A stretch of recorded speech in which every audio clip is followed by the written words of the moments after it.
Welcome, friends, fellows, colleagues.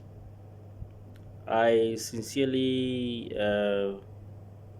would like to discuss with you a very important topic, which is the advantage of us returning back to our villages from big cities and towns, whatever you call it.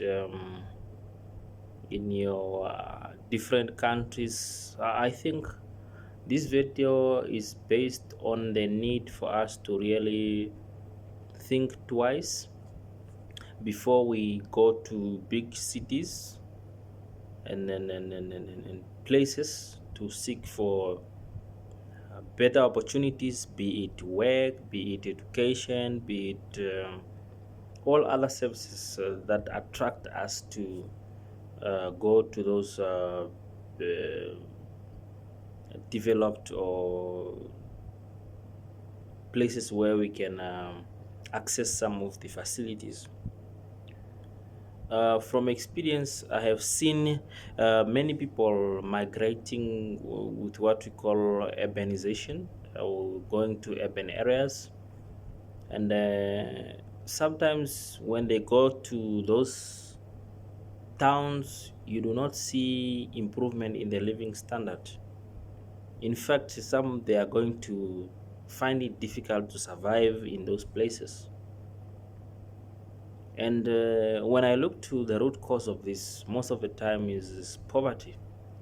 And we also did not do much in our villages or remote areas where we live or where we grow up in, so that we have quality services that will retain us to live in our remote areas or villages. Now, what's the solution to this? I believe the best possible solution to this is when we promote a culture of what I call or what I term or what I coin as villagization, for us to remain in our village and develop our villages.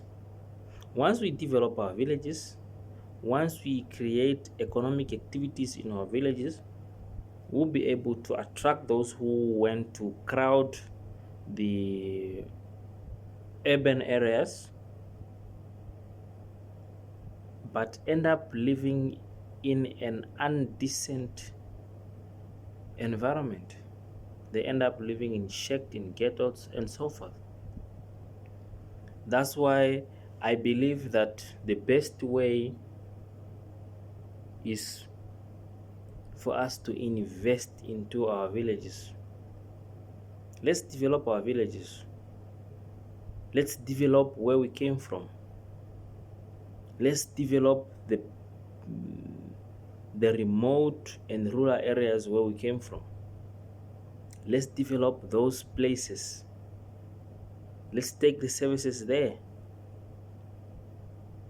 The hospitals, the schools, the better schools, training opportunities or training institutions such as the vocational and technical training centers. Let's take them there so that those people who live in the remote areas will be empowered with skills, knowledge, and expertise to be able to manufacture or engage in activities that will enable them to earn an income or to make a profit or to start a business that can be sustainable. A business that will be able to help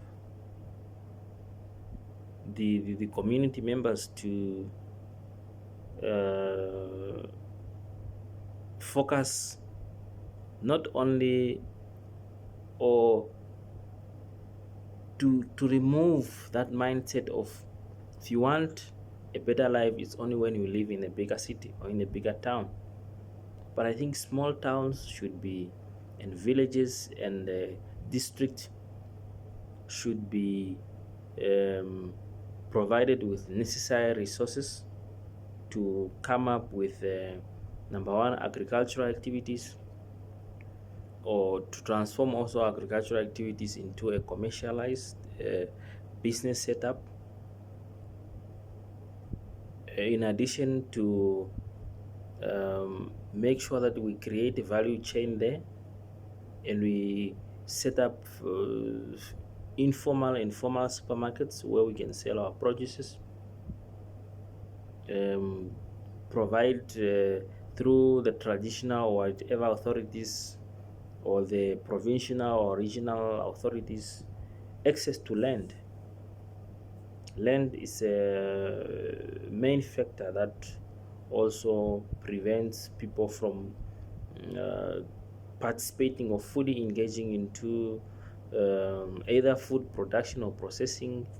Um, some young people also and the others, community members, will also be willing to engage in pigletting or farming or owning gardens or chicken poultry.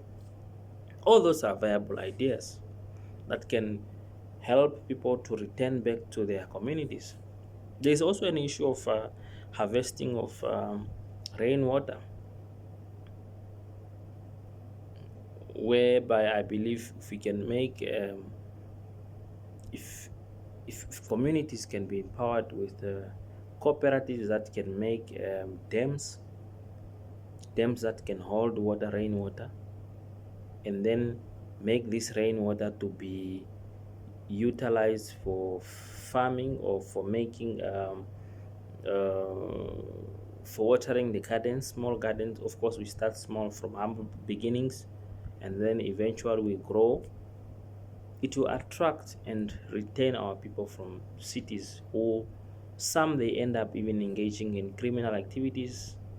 Some they end up not really getting the better life that they want to struggle for. Some they end up in participating in social ills. What should you do? The best and the most possible intervention here is to return them back to the villages. Let them create a village or an impact. Let them start projects at the villages that are going to be outlive them. Projects that will contribute to the national GDP. Projects that will create an impact in their communities, their societies, the mindset of the people. We should also educate our people not to think that going to a big city is a solution to our problems. But then, in respect of democracy, we should ensure that they should go to the big city, but also when they go to the big city, they should go there with a plan on what they intend to do, plan of action. What economic activity are they going to perform at the big city, or else